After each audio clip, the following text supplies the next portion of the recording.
So good afternoon. The event which will present Rick Samans' book, titled Human-Centered Economics, the Living Standard of the Nations. Before coming to this room, I checked my email. So when actually Rick sent the email to me with a manuscript, it was the January 10th. So it's around 11 months ago. He basically explained I'm working on the book. That's actually the office was a bit of in transition. And I thought, the Rick has some time to work on it. And then what he sent it's electronic version, of course. It's a long and bulky manuscript, almost 400 pages at the time. Of course, I put aside. And then it's too long of it. So it's also the beginning of the year, human-centered economics, wow. And then just by instant, I took a look at it because I was a bit bored at the time as well. As I said, office is a bit of in transition. So then I couldn't stop. I actually read the manuscript really straight away. And then I think I came back to Rick with some comments, with lots of excitement to Rick's office. I still remember at the time Rick's office was full of papers. I think that was a bit of indicating of the status of his mind at the time. It's completely confused, all different things, different ideas, and etc. Then the book I read, the manuscript I read was really amazing. I felt this is the kind of books the ILO has been waiting for quite a long time. For many reasons. First one is that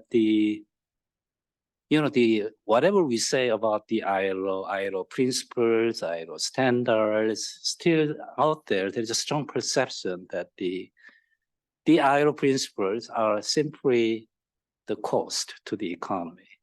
It's damaging the economy. Still, there's a strong perception there. And we have known this for a long time, but somehow we haven't done much work actually to bring together or reconcile this economic thinking with the ILO principles. I found actually Rick's book has done exactly that with of course, very nice way. Of course, as Rick is writing so well. So even when he was lying a little bit, then probably he can be easily convinced about this. And another good thing is he's really talking about the macro story. It's not just micro. We tend to focus on the all micro story about the labor market institution, etc. And also his book actually giving a very good reminder that at the end of the day, we have to find a way of embedding the market into our society. That is exactly what the ILO is trying to do. And one thing really kind of surprised or impressed me was that in doing all of this, he's kept back to the beginning of the economics itself. So he's talking about Adam Smith and John Stuart Mill and Alfred Marshall. So all these actually the economists are before the Keynes. So he's bringing together all these elements, basically showing what actually the founding or fathers of economics or the founding members of economics are exactly the same things as what the ILO has been advocating. So this is quite a big argument. But once I read his book, as I said, I'm convinced more than ever. So also based on that, he just bring together the SDG and social justice, etc., with the key principles of the ILO. So this is the beauty of the book. Also very ambitious as well. And also I found some very interesting new term actually the Rick is going to present, like aggregate the social welfare function or aggregate the distribution function. So and also why this is a macro issue. Building on all this argument, he's basically linking all this economic reasoning, building on all the classical economics to the international financial architecture and the financing issues and the fiscal policies and monetary policies. For me, this is very innovative and very refreshing. Probably that's why he made quite a bold statement, which, as I said, I'm convinced, by suggesting this book actually present a new neoclassical and Keynesian and ecological synthesis. So this is actually the first time I heard about synthesis since the neoclassical Keynesian synthesis. So it's really great to all of see. That's why I am so excited about this book. That's why I invited Rick Samans to the Improvement Policy Symposium we organized early this year as well. So this is a bit of a long way of saying big congratulations on the week on this such, I mean, impressive, so unprecedented actual achievement in terms of the producing such actually nice, actually much weighted actually book on the ILO issues. So what we are going to do at this seminar is that first I'm going to, of course, giving some opportunity to Rick actually to present his paper, focusing on the key argument and key findings. And then I'm going to ask the Rani to give us some initial feedback. And then if there is any need from Rick's side, I mean, probably Rick may respond to some of the questions and issues. And then I immediately opened up the floor for your questions and comments or debates. So I just want to make this seminar, it's a big celebration, but at the same time, I want to make this seminar as interactive as much as possible. So any questions and comments you have, please feel free to raise them the second part of the seminar. So this is a bit of a long introduction, Rick. So over to you, Rick. Once again, big congratulations. Many, many thanks, Sangheon. And it's such a great pleasure to be here on the same panel with the two of you, Sangheon and Uma, who are colleagues I have enormous respect for, have been doing incredible work over the years here in the institution. And I'm lucky because they were among the internal and external reviewers of the book. So they have, the book has just come out essentially today. So few people have actually read it, unlike the two of my colleagues here. So many thanks to both of you for being with me today. This is a hybrid session, so we have people in the room, but also apparently quite a number online, and we'll be able to take questions and comments in both respects later on. But I am going to take the advantage of being on the home turf here in the ILO with fellow researchers and economists and policy practitioners to give you a fairly extended sense of the argument made by the book. Let me proceed and cut to the chase, actually, as we would say particularly in American English, that this book proposes a fundamental reform of macroeconomics to systematically counterbalance capitalism's tendency toward inequality, environmental degradation, and concentration of rents and power, in part by operationalizing within economics pedagogy and practice and policy the universal economic and social rights enshrined in the Human Rights Declaration of the United Nations and the International Covenant of Economic, Social, and Cultural Rights in the mid-1960s that took those rights and put them into international legal obligations. So that may sound rather immodest and unrealistic, but let's face it, chronic shortcomings of liberal economics in respect of inclusion, sustainability, and resilience are not just a problem for economies. They pose a serious and ongoing challenge for social cohesion and political order itself, as history has tragically demonstrated many times over. And political leaders of all philosophical persuasions understand this. There have been multiple multilateral agreements and international political declarations that they've signed on to, particularly in the last decade, including the Sustainable Development Goals, the Paris Climate Agreement, the more recent Kunming-Montreal Biodiversity Agreement, and the ILO's own Centenary Declaration, Global Call to Action for a Human-Centered Recovery, and Inequalities Resolution just a couple of years ago. Taken at face value, these agreements commit the world to very deep reform of the standard liberal growth and development model. that's prevailed for decades.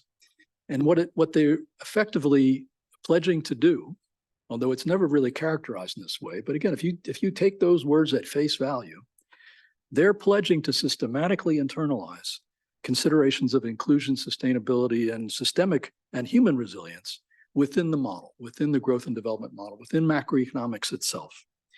In my view, structurally reforming macroeconomics itself in these respects is key to revitalizing the liberal tradition and the multilateral system that its values were inspired by nearly 80 years ago in a new century, facing the prospect of increased inequality and environmental degradation and dislocation from artificial intelligence, climate change, and other shifts and shocks.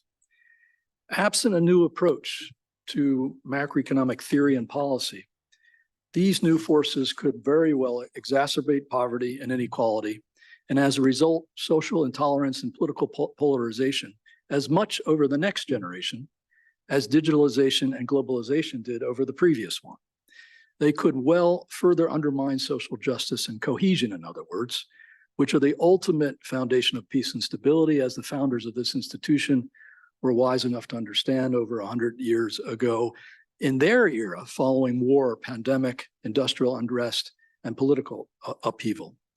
The many commitments made since the great financial crisis in 2000, 2008, and 9 to reform and rebalance economies in order to make them more inclusive, sustainable, and resilient are useful.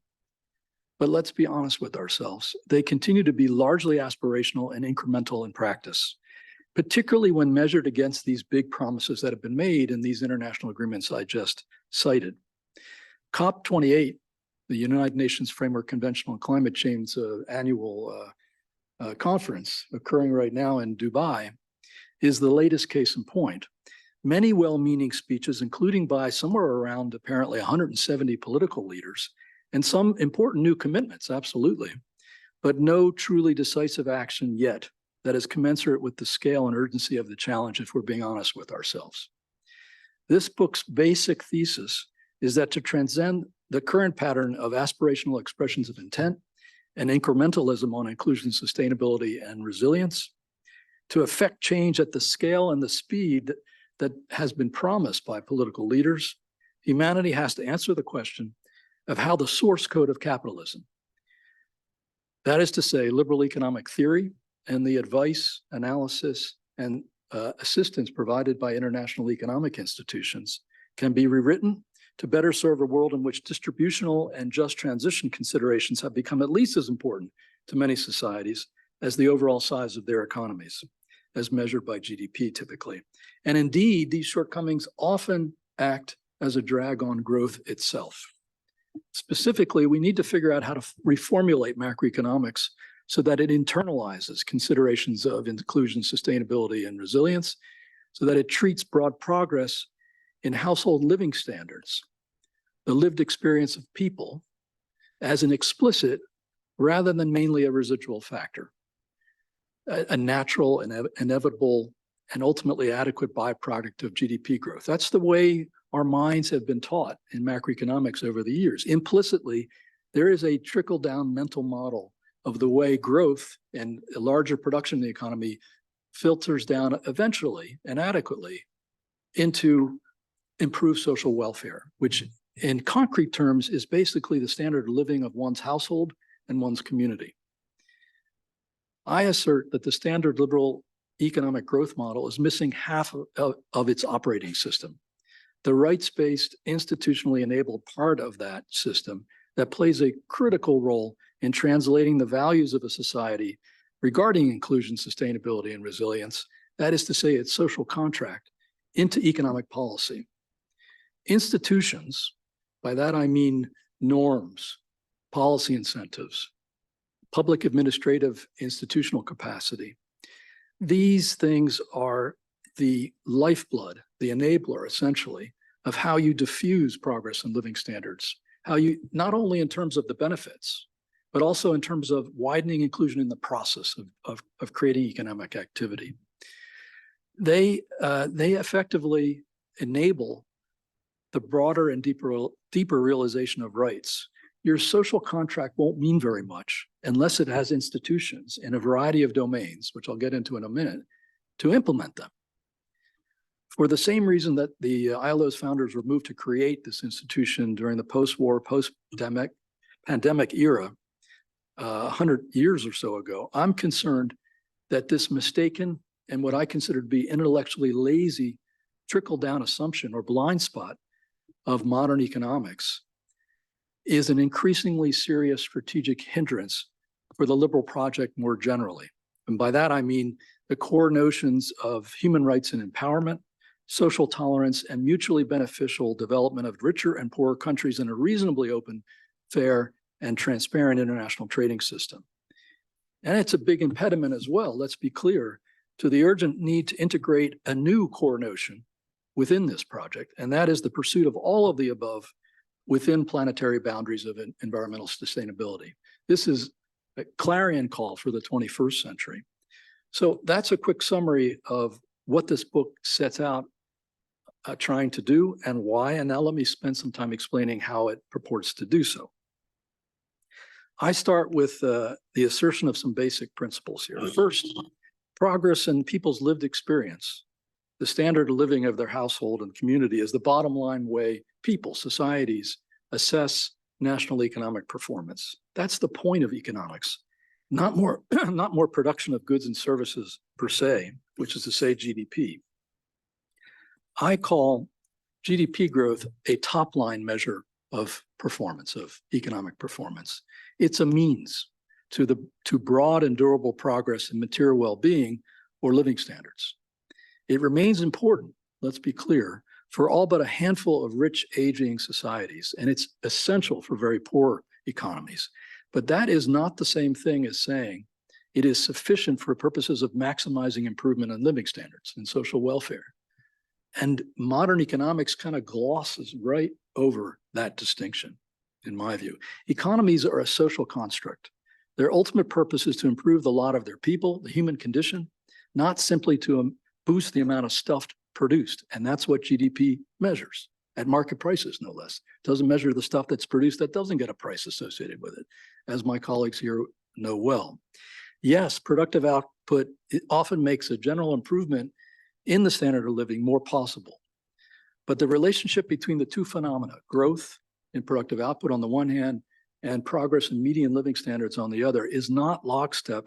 And that relationship has been weakening, particularly in upper and middle income countries, where the challenge today is not so much an absolute lack of economic activity and national income, as it is a failure to include more of the population in its production and benefits on a sustainable basis.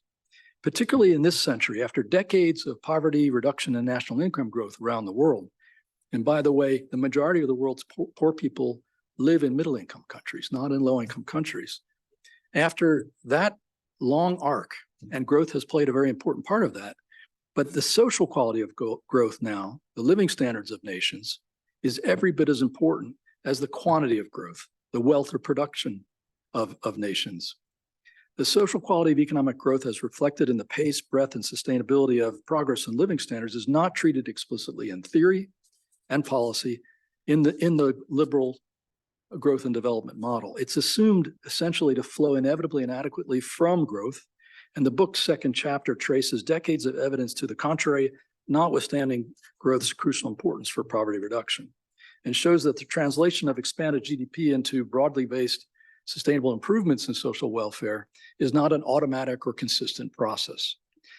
You know, you don't have to take the empirical evidence that I've marshaled, because there's been a lot of it over the years, to take it. You just need to take a look at the political discourse around the world right now.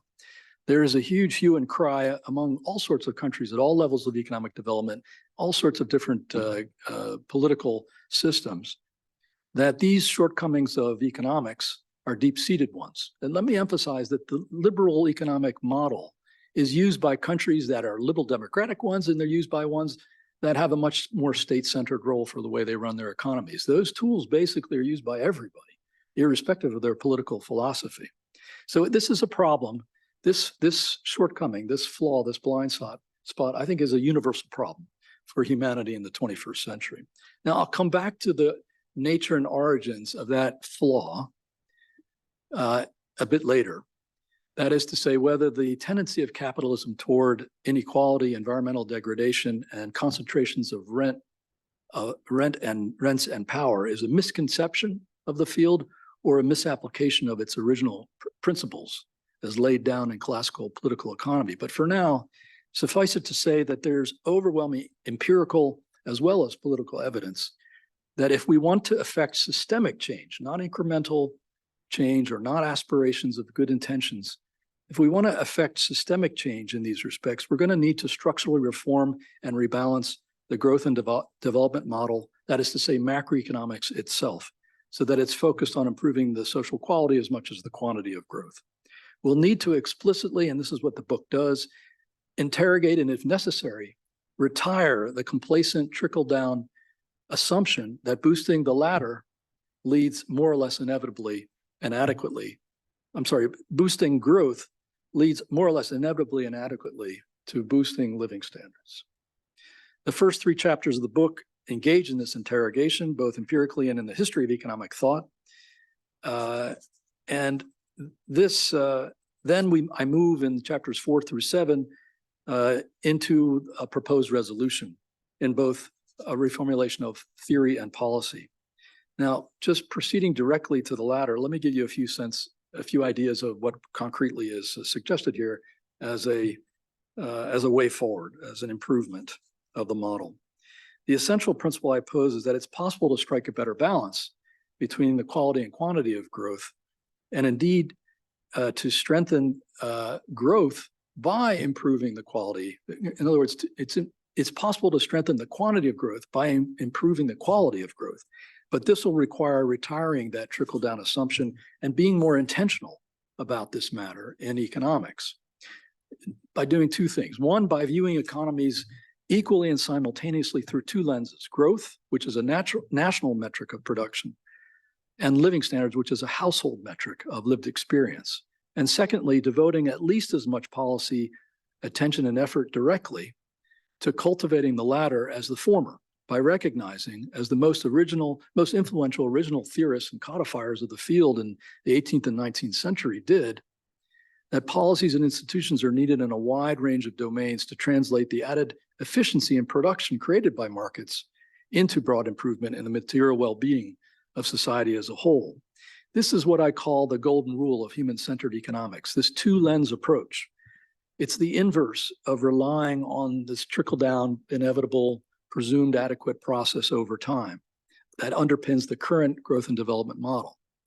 It's a formula for rebalancing this imbalance of emphasis on markets over rights and institutions, production over distribution, and GDP growth over household living standards.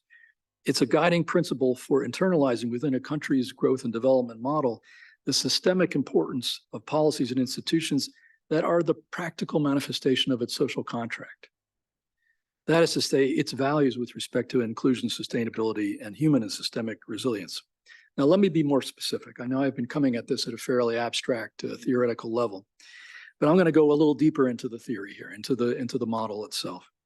Traditional macroeconomics teaches us that growth in production is essentially a function of well-functioning markets and increased or more efficiently applied inputs such as capital, labor, natural resources, and the like. But household living standards are a function not only of aggregate production, the overall size of the economic pie, but also the diffusion of the process and benefits of that increased production. That is to say, how inclusively and sustainably that pie gets produced and distributed. This is crucially a function of enabling policies and institutions in such areas as labor and social protection, financial and corporate governance, competition and rents, infrastructure and basic necessities, environmental protection, anti-corruption, education and skilling, and the like. The institutional strength in these areas, policy incentives in these domains, they enable the rights that you see in the Human Rights Declaration of the United Nations and the ECCR, which is to say they're the enablers of social justice within an economy. They're necessary to operationalize the social contract, but they're missing from macroeconomics. And that's not, economics is supposed to be advancing progress in social welfare ultimately, not production per se. So let's dig a little bit into a suggestion for how to reformulate or rebalance that model. Maybe, Alessandra, if you could put on the screen the first slide. The standard liberal growth and development model helps us to conceptualize the growth process through the aggregate production function. This is familiar to all undergraduate and beyond economics students. It's just a representation of what I said before, is basically inputs, factor accumulation, and technical progress, if you will. Now, what's missing is, that's only providing half of the story. There's nothing in there that speaks to the institutionally enabled process of realizing the social contract and the rights in these facets of living standards at the household level. I represent the factors relevant to that challenge in a simple model of the main dimensions or channels by which living standards are manifested at the household level, calling these factors of distribution. Let me go to the next slide. This is analogous to the aggregate production function, but it's representing 5 quote unquote factors of distribution, which as you see represented on the screen. Households, families, standard of living is essentially a function of the employment and entrepreneurial opportunity they perceive, their disposable income, whether it be from wage or non-wage compensation, the affordability and availability of material necessities, their economic security or their capacity to withstand adverse shocks, and environmental security. Very much important. Very different dimensions of environmental degradation and pollution can directly undermine a household's living standards. It can degrade their quality of life. There are many aspects in which it's highly relevant to their material welfare, if you will. I call this an aggregate distribution function, but you could just as easily and probably more accurately think of this as the living standards diffusion mechanism that underpins economies. It's the institutional infrastructure that enables the diffusion of these aspects of living standards throughout the economy. That basically is it's the de facto income distribution system of an economy, but it's nowhere present in the standard economic and growth and development model. And I would say to you that just as policy strongly influences the aggregate production function, the growth and the size of an economy, there's been decades of advanced scholarship, all sorts of policy practice in how you optimize capital accumulation, labor participation, technical progress. That policy is hugely important for that. Same thing is the case here. Policy is critical. Institutional strength is critical for the aggregate distribution function. So this can be thought of as kind of the full panoply. Like, let's go to the next slide, of policies and institutions that really come to bear on living standards. We don't have time to go through all this, but for each one of those 5 dimensions or channels by which living standards propagate within an economy at the household level, I've kind of mapped in the book, in the 4th chapter, some of the many of the main areas of public policy and institutional strength that really matter for it. There are a lot of levers that governments can pull, and you can just kind of scroll through this. Alessandra, go to the next one, which is disposable income. While I'm speaking, you can kind of go one through the other. I'm not going to go through them all for purposes of time. This aggregate distribution function gives a fuller picture of the agency that policymakers have to transcend that lazy trickle-down assumption that as long as you kind of have growth, everything's going to work out. Everything's going to come out in the wash in terms of social welfare, ultimately, and be more intentional about systematically pursuing a more inclusive, sustainable, and resilient growth and development model. Investing more in this multidimensional policy and institutional ecosystem, infrastructure, as I say, this is the way you practically manifest your society's social contract. And doing so on an ongoing basis as an integral part of the development strategy, of the growth strategy of the country, is a way to maximize the payoff of your economic activity for what matters to people and how they assess politically, socially, how well they and their community are doing. That lived experience, that median progress in household living standards can be more completely and accurately represented in the following function. If you could go to the next, the aggregate social welfare function. No, got to go back. Oh, seems like it's missing. Okay.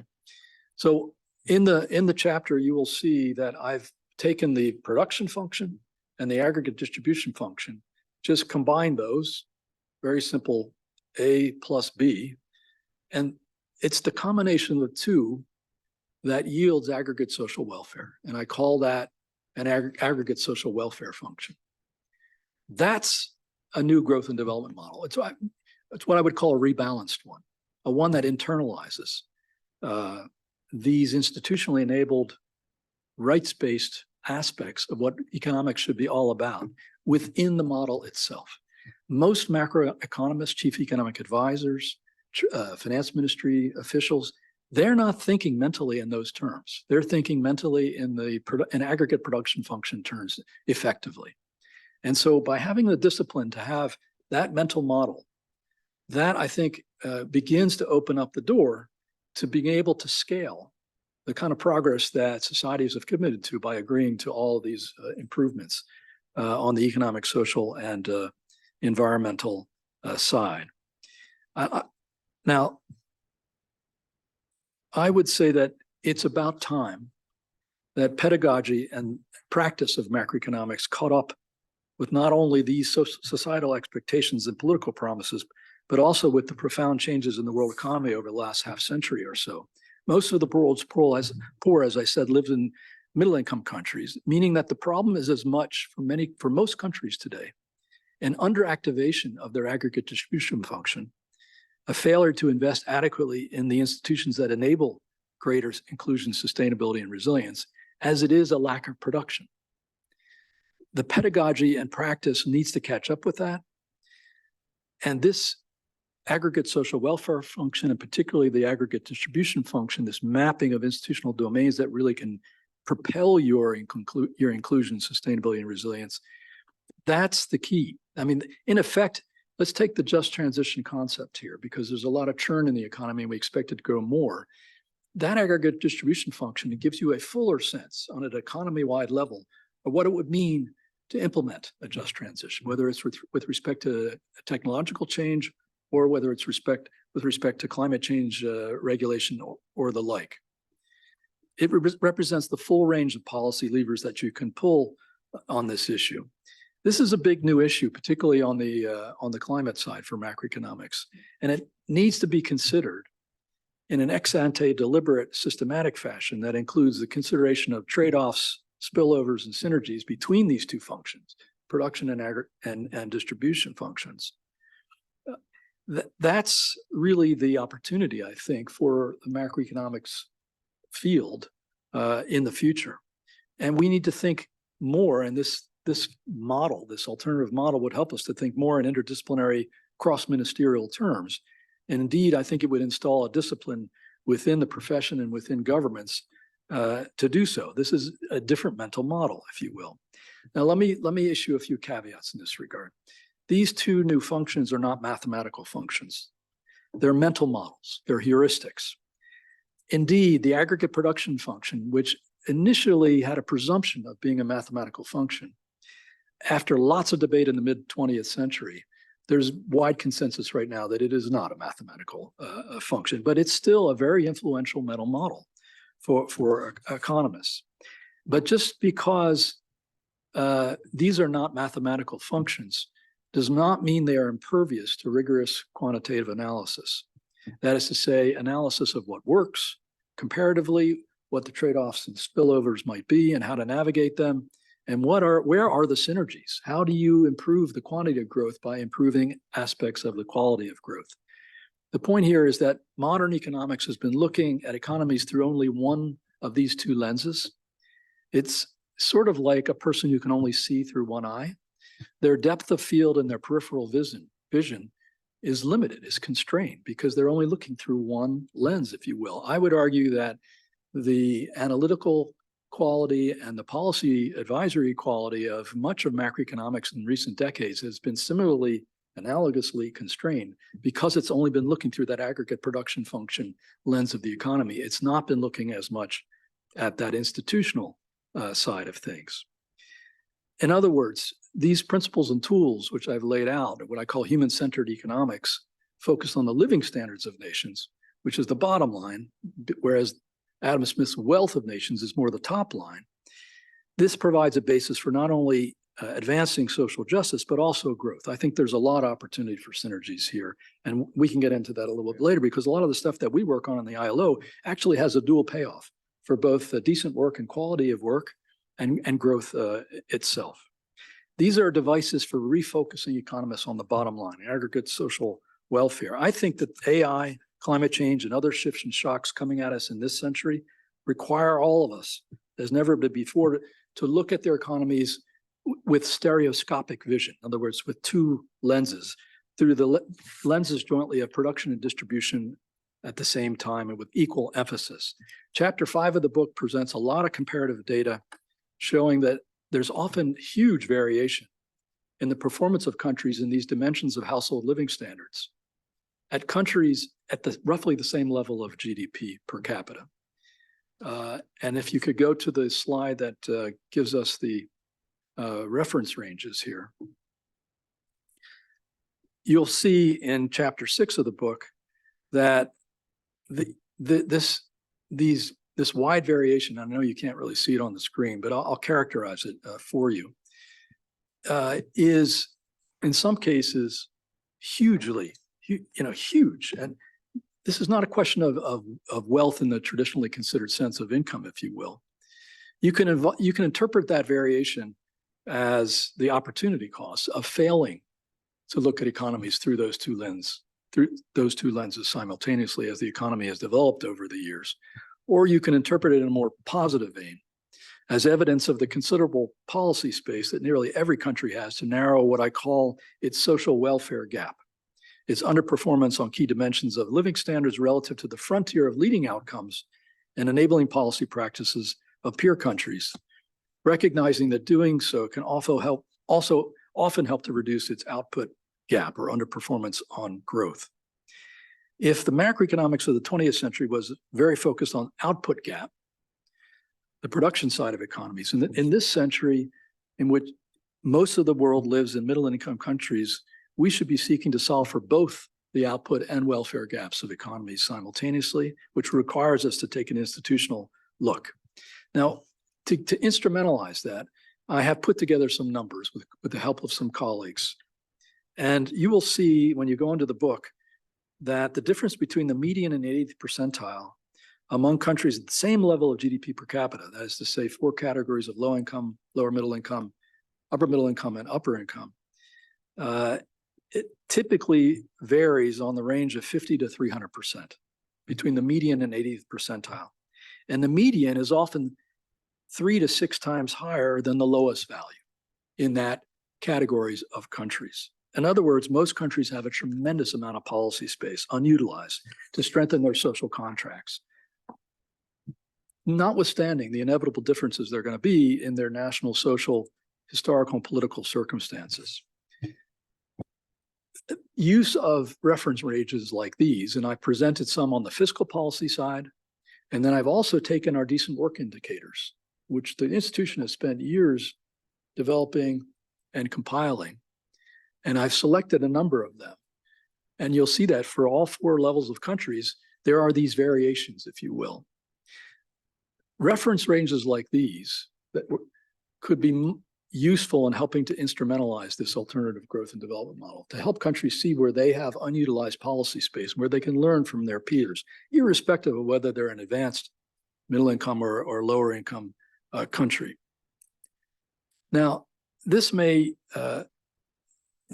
essentially demonstrates that institutions really matter. These numbers, this wide variance is proof that institutions really matter for social welfare and justice, but also for growth itself. As a result, they really deserve a lot more deliberate, systematic emphasis. And that's been missing, as I've been saying, in macroeconomics for a long time, but that hasn't been the case forever. Integrating the social contract into the teaching and practice of macroeconomics may seem like a radical or even orthogonal idea. And it's true that it represents, I think, what I call a systemic theoretical reform of the field, a change in capitalism's source code. But in a very important sense, it's actually back to the future. It would merely be reflecting, or rather resurrecting, the mental model of the field's most influential original theorists and codifiers, Adam Smith, John Stuart Mill, and Alfred Marshall. The third chapter of the book is a long reflection on the history of economic thought, trying to locate what happened.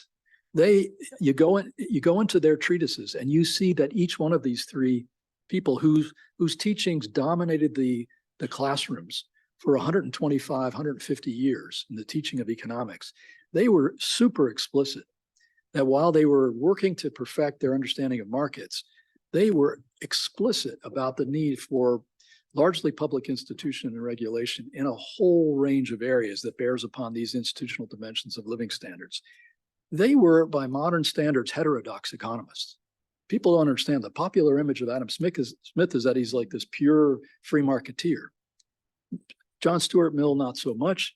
Alfred Marshall, the guy who really developed the initial curves, supply and demand curves, he said, quantitative stuff is useful, but put it in the annex. Don't put it in the main body of the text, because actually you're going to confuse people. You're going to give it too much quantitative stuff, too much emphasis, if you will. So the field kind of lost its way somewhere in the 20th century. And I kind of go through in the chapter that I don't have time to talk about right now exactly what happened there. And it's as if their pioneering work on markets kind of got lost in translation as political economy, in a classical sense, made the move into modern economic science.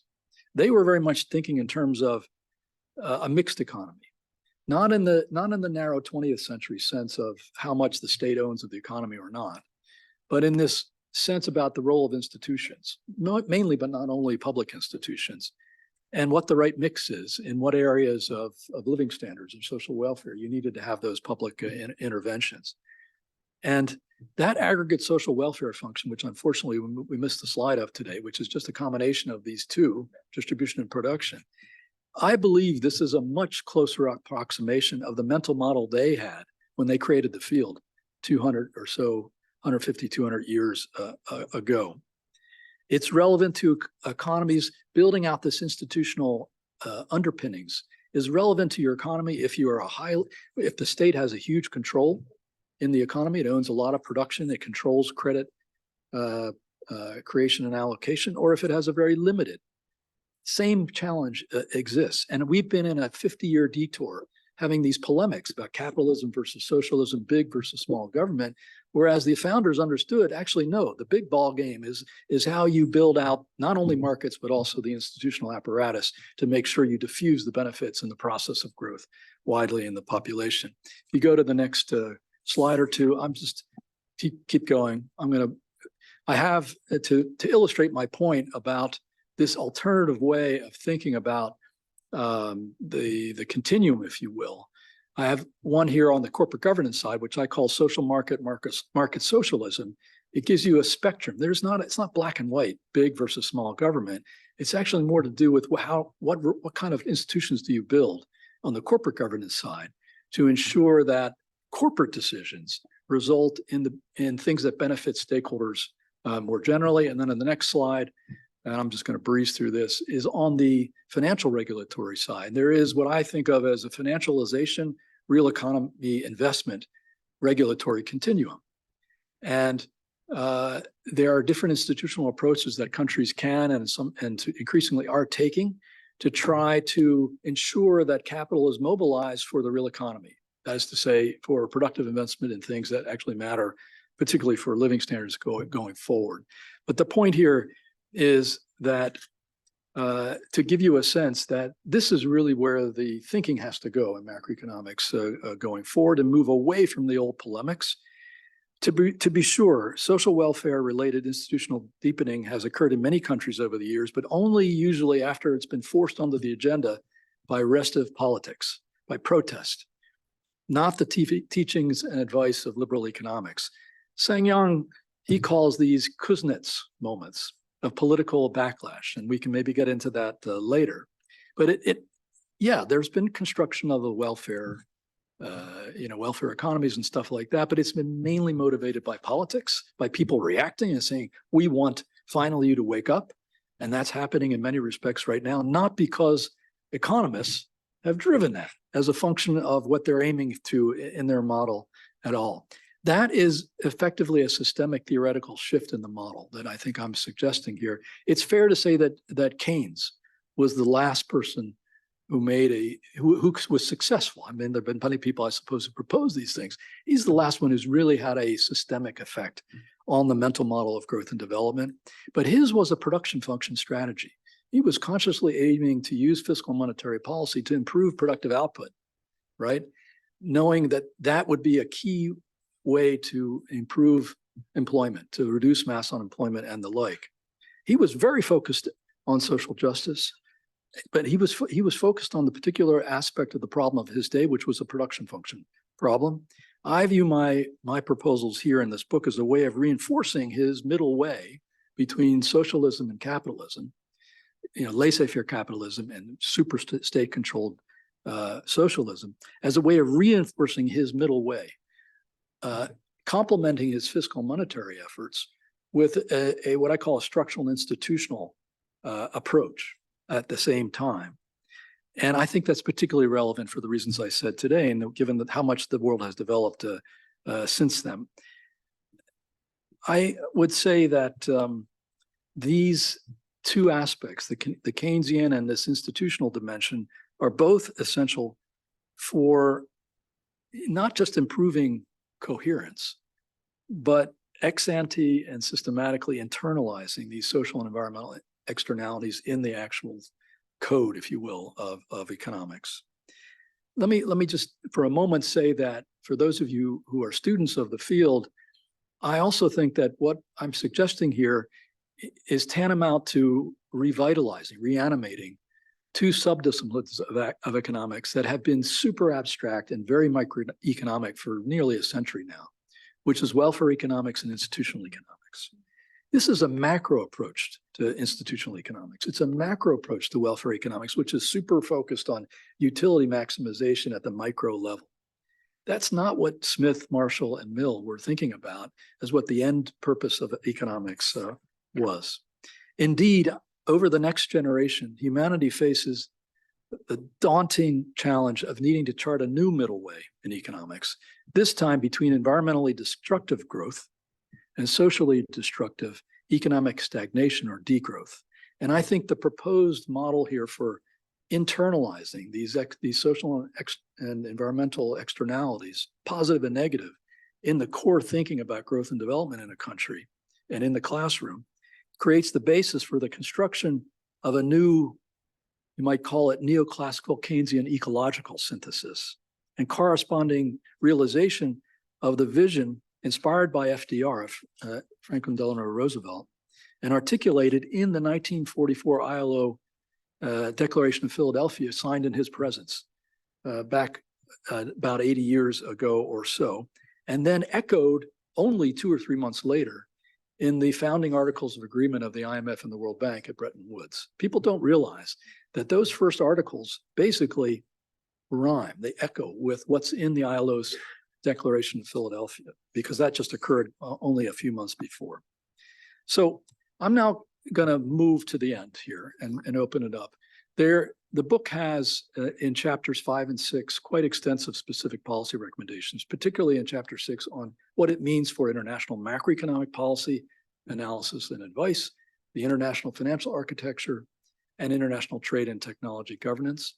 We don't have time to cover that in the opening set of comments, but let me just make a final point and say that I think that this project, if you will, to try to shift macroeconomics, modernize it in a way, as I said, is quite crucial on the political side as well in this century. You can see how much polarization, dissembling, erosion of social cohesion is going on right now. You can see the building frustration that we're not moving really decisively on climate change. You can see the dislocation that people are worried about from artificial intelligence and all other aspects of algorithmic automation. I think that we now need to kick into a scaled mode, a systemic mode of behavior, move beyond the incremental and the aspirational, and that's what this is intended to do here.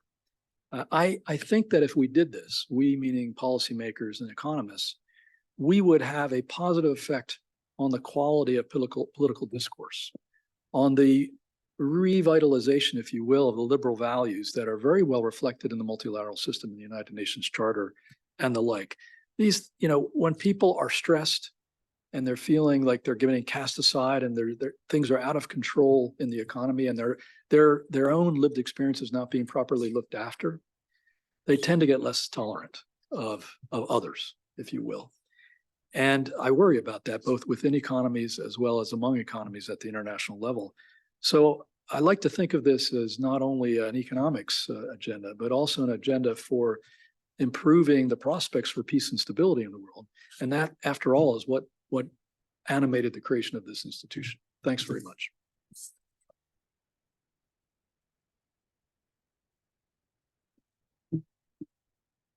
Okay, I'm also amazed. I mean, you actually summarize it more than 300-page long actually book in a such a very nice way actually. And listening to Rick, I mean, I was reminded. I mean, so many different things actually occur to me. This is indeed a bit of the ILO synthesis of the modern economics towards the ILO agenda. And also somehow I was reminded actually the ILO in the 1970s where ILO is trying very hard to engage ourselves with the global community on the development issue. That's when actually the ILO created the World Improvement Program. And that's where we are very much engaged in the really development agenda, structural transformation, all these issues. Also, I was reminded, I didn't know actually when I read actually manuscript, the Wick's book actually reminded me about the Mariana Mazzucato's book on the mission economy and the value. I mean, so there are lots of books on that. So it's really good to have all different feelings. They're all positive. So I just want to thank once again, Rick, to your great work on that. So, Uma, so over to you. Thank you so much for having me here, Rick. And it's a real honor. And first of all, congratulations for this valuable piece of research, because I think the organization can learn a lot from it. I enjoyed reading it in February when you first sent it to me. Rather, you sent it to me in January, but I took time only in February to read it. And I'd like to tell everyone that this is easy to read for even non-economists. It's written in a very, very simple way. And there were parts of it, I think it was chapter 3, when you get into the history of economic thought, where I could remember reading Robert Halbronner's History of Economic Thought. And there was a point that I came up, I said, okay, well, he's quoted it, I can leave him alone, because that would have been one of the comments that I would have written. And I think this book should be read by everyone in this organization for CLEAR. For me, one of the biggest takeaways that I take from this book, as you very rightly say, is breaking away from the neoliberal trickle-down model of growth and what you call it as the human-centered approach, which has a longer name, the neoclassical Keynesian ecological synthesis. And while I digged a bit more deeper into it, and you're very right in saying that it's not a mathematical model, and it's much more a heuristic approach or a heuristic model to look at. But it also reminded me, and there are pieces in the book that you see, at a point of time, I was wondering whether this is a development of those models that you had. One is the high equity growth model that came out in East Asia, which led to the export-oriented growth model, where they also talk about institutions, where they also talk about institutions for education, for labor market reforms, for minimum wages, and SME support, housing, labor regulations. And there's another part which was super interesting. You quote the 2008 report, which is a Blue Ribbon Commission report on growth and development, which has the ecological dimension, environmental dimension, because they get into the issue of the beyond GDP growth rate. But having looked at them, and I was thinking in my head, this seems to be an extension of that, right? Because if you look at the East Asian growth model, they encompass the economic indicators and the social indicators in a way, and this one is the ecological indicators. But I think I'd like to remind ourselves that the East Asian growth model, which was very highly celebrated in developing economies, and many developing economies wanted to go towards that export-oriented growth model, actually failed with the 1997 Asian financial crisis. And I'm just wondering what went wrong then as we embark on trying to bring together the two together, because you're adding to that the ecological environmental dimension. So I think a bit of your thoughts around that would be good. And the second thing I'd like to raise within it is, how do you look at these models to be developed at the national, international level? What would it look like? How should we actually take it forward? How do you actually operationalize it? And especially at the current juncture when you have production of goods and services operating globally. So, many of the models that came by earlier were closed economy models to a very large extent, operating at a national level. You did open up with certain indicators, but then it didn't really, there was a lot of containment that happened, right? So I think a bit of your thoughts around that would be very good. And I'll take you then for another question. Yeah, I think perhaps I think Rick, you want to respond right now? Yeah, Whatever please, you please do. I guess then we have around 30 minutes or so, probably we'll have time for the discussion. So the Asian financial crisis had, a range of factors, but particularly economies were going for growth. They were opening their markets, both also on the capital account side. There are monetary reasons that underpin it. But yes, I would say that people often have not understood what you just referred to, which is that what the World Bank called in its 1993 landmark report, the East Asian Miracle, was, yes, it was a production function strategy, but actually they identified several specific domains of institutional deepening, which Sangheon would know about very well, which were crucial to getting high growth and high equity, if you will. And that was never really formalized as a learning, in my view, in the field. And so then the other part of that question is, well, how do we formalize that? What would it look like in practice? One part of that, I think, is that, if people start to think in this two-lens model, then they should be beginning to ask, okay, where do we stand on the strength of our household living standards in these dimensions? And then relative to our peer countries. And that's an empirical investigation. Not entirely difficult to mobilize if that's what you put your considerable army of economists on, that exist within many governments and certainly within international institutions. And then go one layer below that and say, well, where we see particular gaps, underperformance among countries that are just as quote unquote rich as us in certain areas of household living standards, let's take a look at their policies and institutions and what can we learn from them. That's the practical way to begin to bring this forward. That's on the domestic side. Now, I'm going very fast because I took a long time in describing the book, and I want to give people a chance to have some back and forth here. On the international architecture side, it has big implications for what, right now we have a macroeconomic analysis and advice process, which is basically focused around the IMF. Yes, the bank and the OECD for advanced countries principally are involved in that, but it's really the IMF, because the IMF is the lender of last resort, if you will, if you get into a balance of payments crisis. They have influence.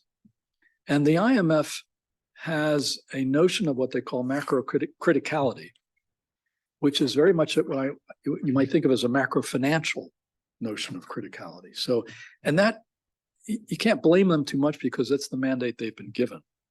Now, the last two managing directors should be applauded, credited for trying to move them out of that box of just looking at fiscal and monetary sustainability over the short, medium term.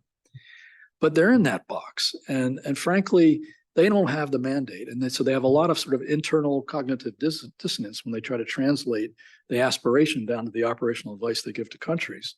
And so what I say in the book is that actually the expertise for the institutional strength and policy advice in labor, social protection, environmental protection, anti-corruption, competition, that's not within the IMF. That's within other institutions like this one. And so if the world really wants to look at and advise countries through these two lenses, we have to change the modality by which that policy advice and analysis gets done. And so I suggest basically that there should be cross-functional teams, a joint office of macroeconomic policy analysis and advice, that per country would together try to hash out the two sides, the distribution and production function analysis, and have a what I call a macro development, not just a macroeconomic or macro financial sense of criticality. That, because let's face it, some of the weaknesses in some of these social domains is instability over the medium term for countries. It's not just a function of fiscal monetary policy. Anyway, that's a very, very quick, as quick as I could give answer to how we might operationalize this, the ILO's role in it in particular. And we should not be bashful in doing so. Can I do a follow-up question on Yeah. that? Basically, it's very good to see that you bring in competition within the distribution function. But what you touch upon is to a very large extent antitrust and anti-competition. But I was just wondering to what extent you would like to bring in the whole issue of pricing within it. Pricing. Because unless and until, because, larger part of the distribution function has to do with that. And I'm just wondering whether part of the reason why we are at this juncture today with things and also the collapse of the East Asian financial crisis had to do to a very large extent with the pricing. Right? So is there a possibility to get into an engagement there now? Yes. And again, very quickly, there's pricing built into that function in several respects. First, on wages, which is a price. In the book, you will see some comparative analysis about living wages compared to minimum wages, which is work that the ILO has done, basically just taking the ILO work. That's a really important, and that's a function of policy, let's face it. Second of all, one of the 5 dimensions is something that most neoliberal thinking people don't think about, but is extremely important, particularly in developing countries, but not only them, which is the price of material necessities. Subsidies kind of has a generically bad name in modern economics. But no, if the bottom line of national economic performance is social welfare at the household level, well, then the availability and affordability of their material necessities is a crucial consideration in countries, but also for countries undergoing shocks. Do you see what happened here in rich countries during the COVID crisis and during the supply side shocks? They put in all sorts of subsidies to try to mitigate the cost of living crisis, right? So anyway, this is not traditionally thought of. This is about prices, right? I could give you some other examples, but regulation on the financial side and on the competition policy side, and indeed on the corruption side of things, strongly affects prices in the real economy, if you will. So this opens up that terrain, I would argue. Also, just add what has been discussed. I mean, I think the BRICS actually, the aggregate social welfare function is particularly helpful actually when we consider current situation relating to inflation right now. Our monetary policy a bit got lost right now. I mean, they very much worried about for example, the price and wage actually spiral. It didn't happen, but the whole monetary policies actually was undertaken on that assumption. And of course, now it's very clear this inflation, much of the inflation we see have much to do with the market concentration, so that monopoly situation. So actually the much of the inflation pushing factors are coming from the markets system, not actually wages. So right now, because of this actually production function obsession right now, they couldn't look at all these important distribution aspects of the issues. So once we have that, we can bring those elements all together in our discussion on the monetary and fiscal policies as well. So I think that's what actually the WIG is emphasizing. This is not about the typical Kenneth Arrows actually welfare function for a mathematical exercise. This is kind of indicating where we have to look at when we are discussing the policy actually action. So I think that's the strength of this actual book. And anyway, this is another way of encouraging you to read the book. Whenever you feel bored, you don't feel any hope in the world, read it. I mean, it's really, really good reading, especially for Christmas. And now I'm going to open the floor for comments and questions. Yeah, please. Hi, I'm Alev Mine of the One Goal Initiative for Governance. The initiative in question has as an aim to implement, to operationalize something that goes very much in a compatible direction to what you are proposing here. So my thought is how may the initiative collaborate with the ILO in order to successfully operationalize this? In other words, I will talk to you after this. Thank you. That's very good. And let me see if there are any. Okay. Thank you. And thank you for this presentation and congratulations, Rick. This really sounds like a very interesting and long-awaited book. So my question is regarding probably the part of the book that you didn't have to present. So this internalizing the social contract has a cost, right? And I believe you developed this in the latest parts of the book, and I would like to hear your views on how can we fund this added cost. I agree with you that in the medium to long term, this will fund itself, isn't a strategy that will fund itself.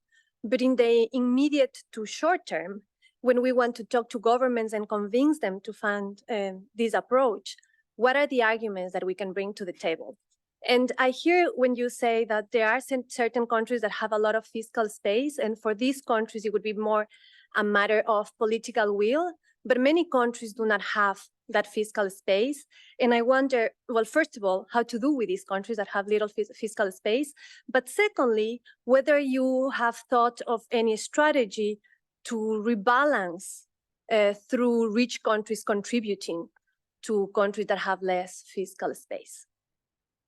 Thank you. Actually, this is a very nice question. We have a similar questions from a colleague who actually participates online from the debut Daschle. Let me actually read out the question for you, Rick.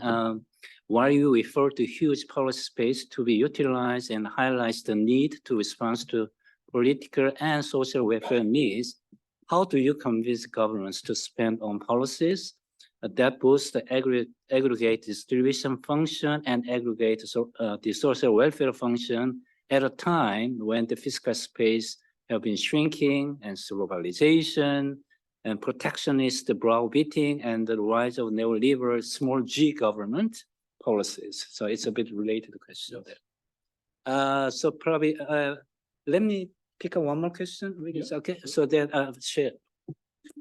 Well, thanks a lot for this, Rick, and congrats again for the book. I look forward to reading it.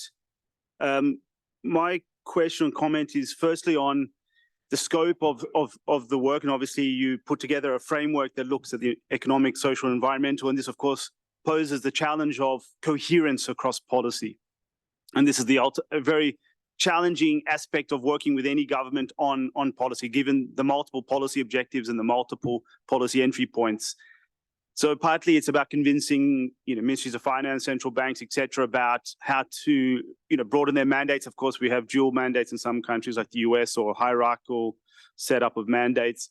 But on the other hand, it's about the coherence between different parts of government. And the area of employment policy where we work on a regular basis, on a daily basis, this is always proven to be very challenging. How do you get a whole of government approach? It's we throw out these words all the time: whole of government approach, integrated approach, comprehensive. But in practice, it requires, of course, leadership and government to take this on. So, within this framework, any practical insights also in line with this operationalization part that you referred to, how to bring this to the right actors who can make decisions on that. I mean, there are some more direct entry points, of course, even in internalizing of costs. Of course, there's been such things as emissions or carbon pricing, right? So there's been a lot of discussion in recent days. IMF just came out a few days back and said, pushing for carbon pricing. I mean, that's a neoclassical answer to the externality of climate change, right? So there, you got one extreme, you got comprehensive approaches which are extremely complex and challenging. On the other hand, you can have more targeted type of interventions.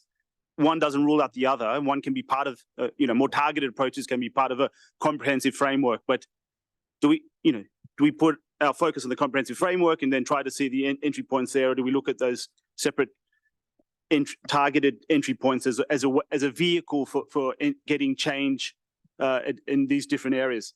Last quick point related to that, in my experience as well, dealing and talking to ministries of finance, et cetera, is that one area where we do have a small door to engage on is on the analysis of what's going on. So, you talked about beyond GDP, and of course there are frameworks around, I think of New Zealand's living standards framework, which is part of the Treasury's processes and budgeting process. Do you see us at the ILO also using this empirical entry point to bring to the ministries of finance and others to say, look, this is what's happening. These are the implications for the labor market. How can we take advantage of data and empirical analysis to make the case? So Uma, you have anything to add? So okay, so you remember all the questions? I know you Yeah. have a great memory of. There's two basic sets of questions here. So thank you so much for the financial one, because I've spent a lot of time in the book, because this is where the world really needs to get out of its path dependency. But I'll come to that in a sec. First, one practical way of looking at what I'm talking about is that the cabinet in a given country should be holding accountable its economic team for both GDP performance and household living standard performance in these 5 dimensions, in my view. And it should be expecting that they are put on the same level as the measures of national performance, if you will, that then requires, when there's a lag, a gap, underperformance, requires you to look under the hood of that in terms of what policies there are that are not optimized or not sufficient.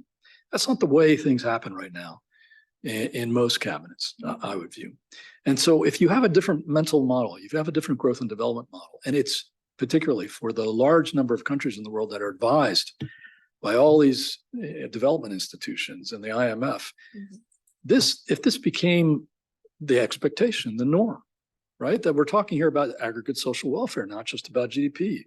And that these are, yes, we'll have it, we'll look through the part of the telescope at the national level at GDP, but we'll also look at the same time through the other end of the telescope. That is, how do things look in the kitchen table? How's employment and opportunity and entrepreneurial opportunity looking? How's disposable income faring in the key parameters? How's the affordability and accessibility of material necessities faring? How strong, relatively speaking, are those economic security protections, your social protection system and the like, relative to our peers? And how are we doing on not just this, fundamentally on the key aspects of the soil, air, water, pollution, et cetera, in the country?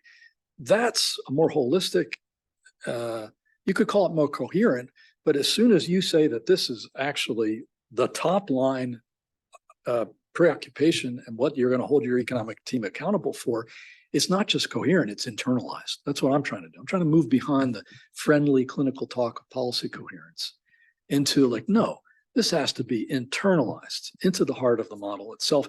A lot of things I think would flow from that, particularly for developing countries if they're hearing it from their advisors who have a lot of power, let's face it, because they're providing financing. Now, let me turn to the financing. So I am proposing it essentially in this book, some structural reform of the international economic architecture corresponding to this more aggregate social welfare view of a growth and development model. And arguably the most important one of it, I've already described a little bit the macroeconomic aspect of the changes that would be required. But on the financial side, it's super important because many, many countries have very limited financial space, fiscal space, as you said. And I argue in detail in the book, and if you could put up the slide, Alessandro, on the tripling of external flows to 100+ developing countries, I go through the math and indicate without investing any additional bilateral aid in national legislatures, we have the potential over a 7-year period, which I've notionally set as 24 to 2030, 2030 being the magic year when we're supposed to achieve the SDGs. Although frankly, it will take, it takes a while, absorption capacity and the like to get things going. But the fact is that there is enough resource in the IMF and the system of MDBs with their current capital structures, slightly tweaked and interpreted internally as much as anything else, to generate an over 3% of GDP increase in external flows to 100+ low and middle income developing countries. That is the equivalent in scale of the Marshall Plan, but twice as long. The Marshall Plan lasted about 3.5 years and to a much smaller number of countries. This is what's required to move to scale on the job creating, social protection enhancing, and other dimensions of the SDGs, and moving on climate finance. One of the things I'm suggesting of doing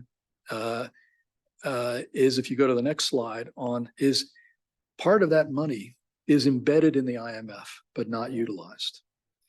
And there is a big debate, as many of you will know right now, about special drawing rights. And they did a very nice thing in 2021 of agreeing during the COVID crisis to an extraordinary distribution of liquidity, 650 billion US equivalent of special drawing rights, which is money from the air, if you will. It's fiat money. It's the equivalent of what the US did during the COVID crisis and the Europeans did. They blew out their fiscal rules because they had a crisis. The reality is that the world decades ago created in the IMF the ability to create fiat liquidity for emergencies, or for in many respects, it was done because there was fear that there would be a limited amount of liquidity because of the linkage to the US dollar. I want to get into the monetary policy aspects of it. But the reality is, if the world was serious and really viewed the climate crisis as a bona fide crisis, this is the most feasible way we could tap money that would enable us to retire half of the coal-fired power generating capacity in the world, which is it's the biggest obstacle to meeting the Paris goals. You can see about $80 billion could go to that, and that could be leveraged in a few ways that could literally put us on a path to replacing. And that creates a lot of jobs when you replace infrastructure, by the way. Secondly, to create a window for social protection floor financing.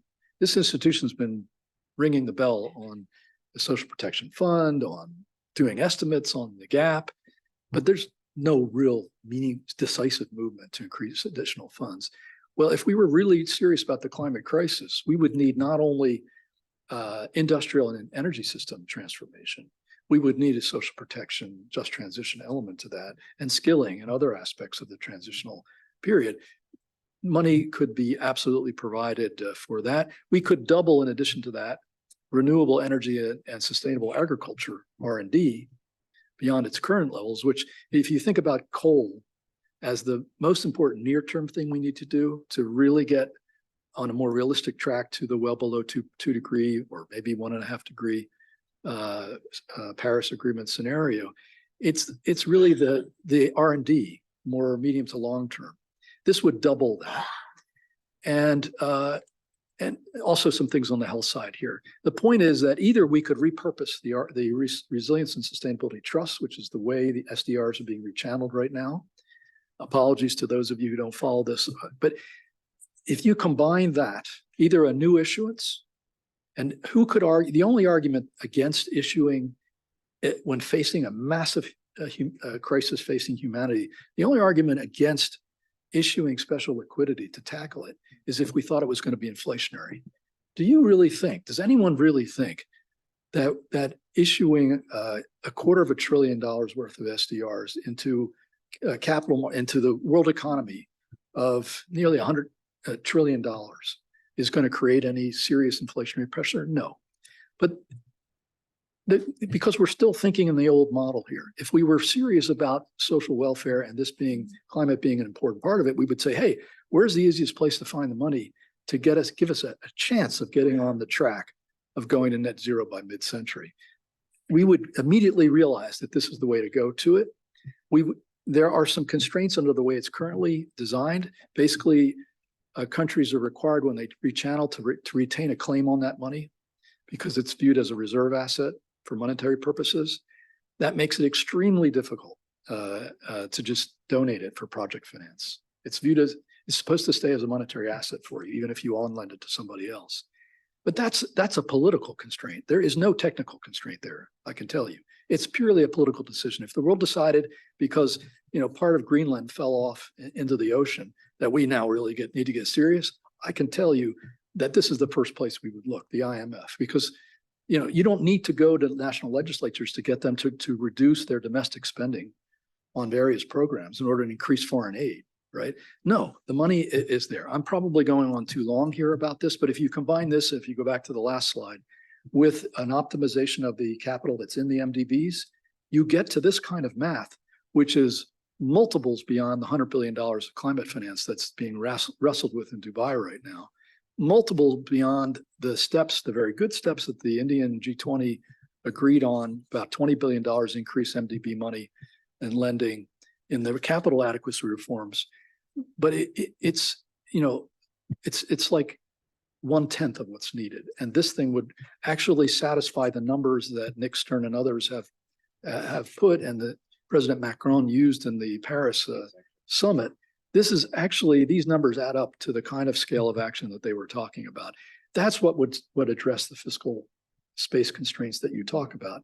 And the money is there, is what I'm trying to say. If we just had a different mental model and a different set of priorities, different sense of urgency, we would actually be able to find the money, not to solve the whole problem, but to completely put us on a different trajectory of action. Yeah. So I'm conscious time, so if you can brief. Yeah. I want to bring you back to the ILO in a way. And I think we've heard about you talking on the internalizing all of these factors in the model. And on the other hand, Shay's been talking about the practical issues because it involves multiple ministries, while we deal largely with the Ministry of Labor in a way.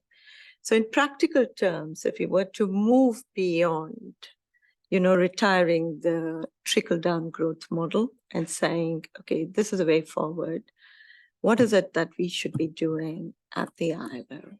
That's one thing. And the second question I have is, you say somewhere in the book that ILO is one of the most important players. It's one, but not the only one. There are a number of other players. So at the policy level, what is it that we need to do to actually address many of these issues and move towards a social welfare function?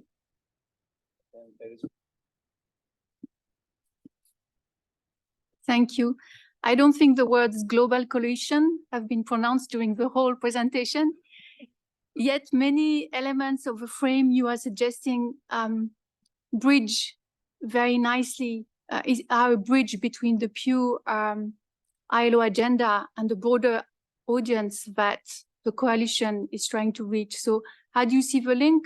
What is the future What is the follow-up of the book? So, Rick? So very good to land this in an ILO context. Thank you, Uma, for nudging us to do that here. Yeah, I mean, I think that part of what I'm trying to do with this book is to better utilize the legacy, the history, the lineage of this institution. Not only its constitution, but very importantly, the Philadelphia Declaration, which laid out the original mental model of global development that I think has been lost. The 70s, 80s World Employment Program, which put basic human needs and employment at the heart of things. And that was a bit of a riposte to the Lewis production function, very much model of things, right? Yeah. And then we got lost in the neoliberal, the Reagan-Thatcher revolution and whatnot. And there were reasons for that. There were inefficiencies, but let's not get into that too much here. But the point is that this institution has the mandate to think about the bottom line, the social purpose of economics. We have it in our Constitution. It's why we were created in the first place. The powers that be at that time were really worried that the industrial development was going off the rails because it wasn't responding. It wasn't properly embedded in the social requirements, if you will. And so I'm trying with this book, as Sangheon has rightly identified here, to re-elevate that tradition in the organization. And so one of the ways we matter is by talking about and trying to teach about this different path forward. That's one. The second thing is that I don't think we need to be shy. We can start doing some of this analysis ourselves and advising countries accordingly, and very importantly, going to friends and partners out there, and particularly governments who know that this is a problem, who've been searching. There's been 15 years since the great financial crisis. Lots of projects out there, funders searching for a different model. How do we improve this? This is a systemic way, right? Most of the activity has been very vertical or very specific initiatives. This, I think we can represent as a more systemic, hardwire, the source code, and the kinds of things that I'm invoking here. So we can try to do that. And then I do view the social justice emphasis that our Director General has placed as creating a very nice opening for that. He likes to say, you may have seen it in the hallway here in the screens at one point, that the world needs a major new dose of social justice. Well, I would argue that this gets into the operating system of macroeconomics, and that beyond the very important contribution that can be made on this issue or that problem, this is the kind of thing that gets you to a more systemic behavioral response, if you will, in the system. And so on the coalition itself, I think the coalition is likely to be a very good platform for discussing these issues and for trying to mobilize more commitment and action on specific domains. I don't know that it's going to be a vehicle for remaking the model of growth and development itself.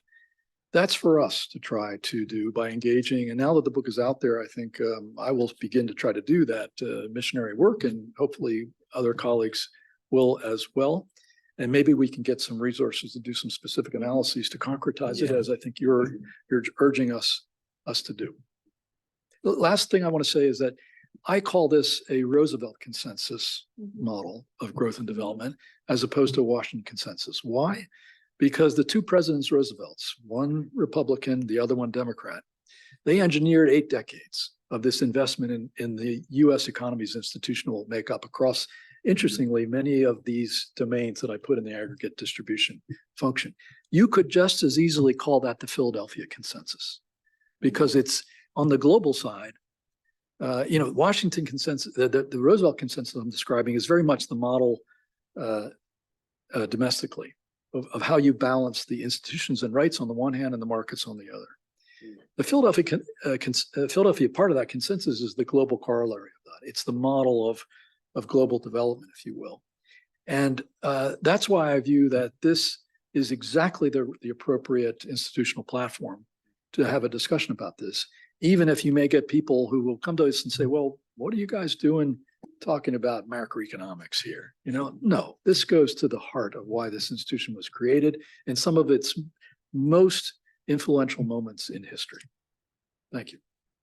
Great, thank you so much, Rick, Uma, and all the colleagues. 4 takeaway message from my end.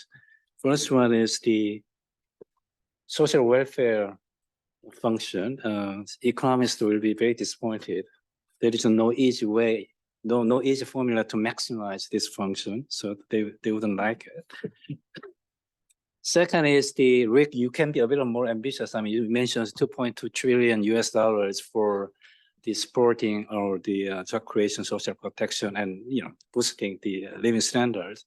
But I think in 2000, the first year of the COVID, I remember the billionaire put together 3.3 trillion US dollars. They increased their wealth by 3.3 trillion US dollars, when actually the workers lost 3.1 US dollars in terms of wage losses. So we can probably increase the number a little bit in that respect. Third one is the global coalition. I always insisting, I mean, I'm always telling this actually to Rick. For me, this book actually provides a very strong intellectual conceptual foundation for the global coalition. So I hope this will be actually kind of taken or well promoted in that respect. Actually, it's probably we could do a bit better on that respect, but this is the beginning of I think the BRICS actually long journey to promote and make sure all the key messages are reflected in the ILO and also the beyond. My fourth message is that this is a great book. Can I tell you once again, this is a great book, really. So for me, this is an important textbook for the newcomers to the ILO. I mean, especially those who actually got a little background of the economics training. With this, we will provide, I mean, what the economists can do in supporting social justice and also decent work within the overall framework of the economic thinking. So that's why I very much like this book. So once again, Rick, great job, great achievement. So big congratulations once again. So let's give a big round of the applause to Rick. Thank you. Thank Okay. you very much. So thank you very much. Both of you so much. Yes. That is really nice. I still feel that what I said earlier, this entire thing should